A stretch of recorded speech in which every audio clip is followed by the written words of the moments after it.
Let's talk about Apple stock, because there are naysayers and there are bulls on it, we know, but Apple stock, like you said, hit a record high in yesterday's trade. But just to put it in perspective, because we love perspective here on Squawk Box, over the course of the last month, it's up about 7%. So a decent move here just recently. Now, if you take a look at some of the major milestones and just how far it's come over the course of the year, let's start in 2014, the beginning of this year.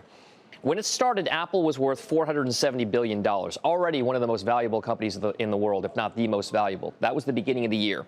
Now, you tack on that 33% gain that we've seen in shares just this year to date, and that gets us to a $626 billion valuation. So that's just how much it's gained this year. So that gain in market value, about $156 billion, is like tacking on an extra Disney to the value of Apple at the beginning of the year, and that's where it is right now. So that's why we call it the Big Apple. But take a look at these milestones, because it gets even more impressive, and this is the interesting part about the 7-for-1 split. People thought, is it really going to pump the stock up? We don't know, but maybe it was one factor. Since June 9th, that was the 7-for-1 split. The stock is up 14% since then. So already a market outperformer. And it's a mega cap stock.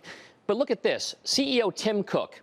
We thought, oh, maybe things are going to be a little bit weird with Tim Cook as CEO. But the stock, again, since August 24th, 2011, that's when he took over as CEO. Wow. It rose to record highs. It came down again. And now back to record highs. It's doubled under Tim Cook's tenure here. So Tim Cook may be doing a decent job as CEO, at least for now, by some measures.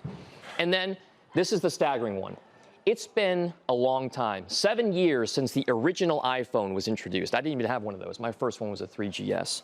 That was June 29, 2007. Since the release of the original iPhone, this was a $17.50 stock, split adjusted. That means it's been a six-bagger, up 512% since then. So there are Apple bulls, there are Apple bears, but you can't argue with the fact that for whatever reason, investors have pumped this stock up to a level that really is historical in proportion to everything else, guys. Back over to you.